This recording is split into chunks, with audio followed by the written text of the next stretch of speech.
안녕하세요. 오늘은 리눅스 시스템의 진짜 핵심이죠. 시스템 D랑 그걸 다루는 시스템 CTL. 보내주신 리눅스 시스템 CTL 심층 분석 자료 보니까 내용이 아주 알차더라고요. 네, 그래서 오늘 이걸 좀 쉽고 재미있게 파헤쳐서 당신이 이 강력한 도구를 아주 그냥 내 손발처럼 쓸 수 있게 만들어드리는 게 목표입니다. 자, 바로 시작해볼까요? 예, 좋습니다.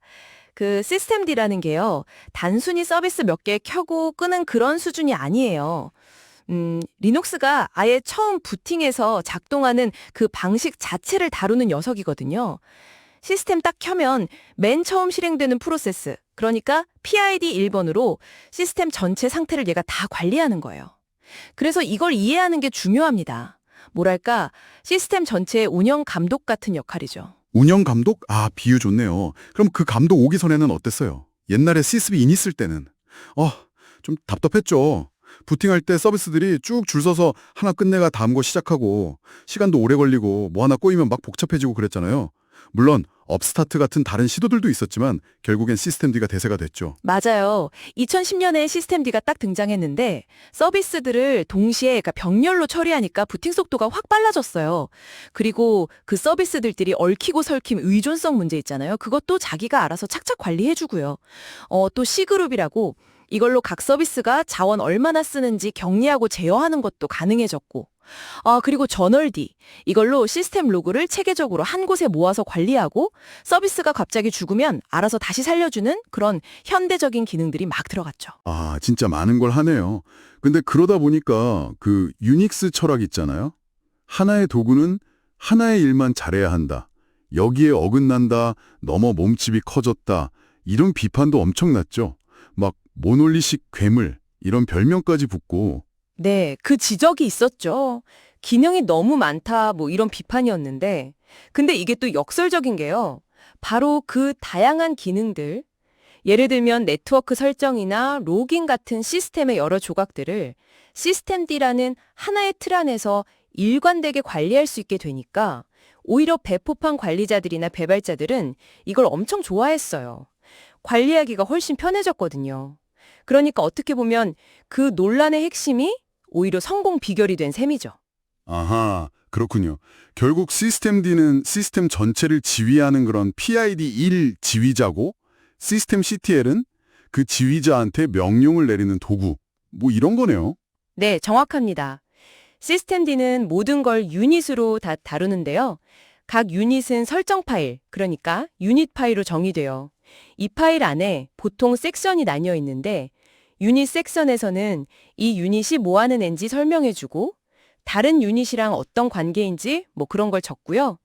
그리고 서비스나 소켓처럼 유닛 유형에 맞는 섹션에서 실제로 어떤 명령을 실행할지, 어떻게 실행할지 구체적인 내용을 담죠.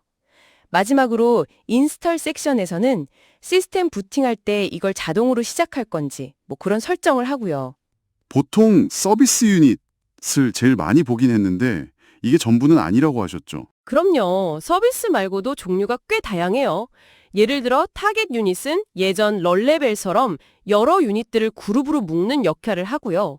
소켓 유닛은 특정 네트워크 요청에 들어왔을 때만 관련 서비스를 딱 깨워서 실행시키는 거고, 타이머는 뭐 아시다시피 정해진 시간에 주기적으로 작업 돌리는 거. 그리고 마운트는 파일 시스템 마운트 할 때, 디바이스는 하드웨어 장치 관리할 때 쓰는 유닛들이죠. 이걸 보면 시스템 D가 단순 이니 시스템을 넘어서 진짜 시스템 전반을 관리하는구나 싶죠. 자, 그럼 실제로 시스템 컨트롤을 쓸 때 가장 기본적인 것들만 좀 짚어볼까요? 일단 서비스 켜는 스타트, 끄는 스톱, 재시작하는 리스타트, 그리고 설정 파일만 다시 불러오는 리로드도 있죠. 이게 기본 중에 기본이겠죠. 보통 점 서비스는 생략제도 되고요. 네. 그리고 부팅할 때 자동으로 켜지게 하려면 enable, 반대로 자동 시작 안 하게 하려면 disable, 이걸 많이 쓰죠. 근데 여기서 mask라는 명령어가 좀 더 강력해요. disable은 그냥 자동 시작만 막는 건데 mask는 아예 유닛 파일을 대분할로 연결해버려서 수동으로도 시작 못하게 완전 봉인하는 거예요. 풀려면 unmask 쓰면 되고요. 뭐랄까, disable이 그냥 문 잠그는 거라면 mask는 문 앞에 아예 벽돌을 쌓아버리는 느낌. 오, 비유가 확 와닿는데요? 벽돌이라니. 그럼 서비스 상태 확인할 때는요? 스테이터스 쓰면 막 이것저것 자세히 나오잖아요. 맞아요. 스테이터스가 제일 자세하고요. 그냥 지금 돌아가고 있는지 is active 아니면 부팅 시 자동 시작으로 설정되어 있는지 is enabled. 그것만 딱 확인하고 싶으면 이명 용어들 쓰면 편하죠. 네, 간단하게 확인하기 좋겠네요. 혹시 문제가 생겼다. 그럼 시스템 컨트롤 failed 이걸로 어떤 유닛이 실패했는지 목록을 쭉 볼 수 있어요. 그리고 나서 저널 컨트롤 명령어로 관련 로그를 자세히 파보면 원인 찾는 데 큰 도움이 됩니다. 아, 그리고 중요한 거. 유닛 파일을 직접 수정했다면 반드시 시스템 컨트롤 데몬 릴로드를 실행해서 변경 내용을 시스템에 알려줘야 해요. 가끔 부팅이 왜 이렇게 느리지 싶을 땐 시스템 대 애널라이즈 블레임 이걸로 어떤 서비스가 시간을 많이 잡아먹는지 찾아볼 수도 있고요. 유용하죠. 전원 관리도 시스템 컨트롤로 다 한다면서요? 리부트나 파워오프는 당연히 알겠는데 서스펜드나 하이버네이트 같은 절전 기능도 이걸로 제어하네요. 네, 맞습니다. 서스펜드는 램의 상태 저장하고 절전 모드로 들어가는 거고 하이버네이트는 디스크의 상태 저장하고 완전히 껐다가 다시 켜는 거죠. 노트북에서 많이 쓰죠. 아, 그리고 소프트 리붓이라는 것도 있는데 이건 커널은 그대로 두고 사용자 공간의 프로세스들만 싹 재시작하는 좀 특별한 기능이에요. 서버 환경에서 가끔 이용할 수 있죠. 네, 정말 다양한 기능이 있군요.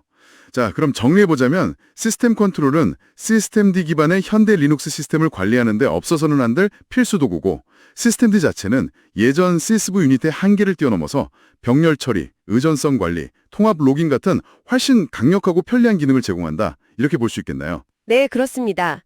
시스템D는 이제 단순 서비스 시작 도구를 넘어서 시스템의 온갖 자원과 동작 방식을 유닛이라는 일관된 개념으로 묶어서 통합 관리하는 포괄적인 시스템 운영 관리자 이렇게 진화했다고 볼 수 있어요. 물론 논란도 있었지만 결국 이런 장점들 덕분에 현대 리눅스의 표준으로 자리 잡은 거죠. 좋습니다. 자, 오늘 깊이 파본 내용을 바탕으로 마지막으로 한번 생각해 볼 만한 질문을 당신께 던져보겠습니다. 시스템D처럼 시스템의 핵심 기능들을 점점 더 하나로 통합하고 중앙에서 관리하는 이 방식이요. 앞으로 점점 더 복잡해질 클라우드 환경이나 컨테이너 기술 같은 미래 시스템 설계에 과연 어떤 새로운 가능성 혹은 또 다른 과제를 던져주게 될까요? 한 번쯤 고민해 보시면 아주 흥미로울 겁니다. 오늘 저희가 준비한 이야기는 여기까지입니다. 들어주셔서 감사합니다.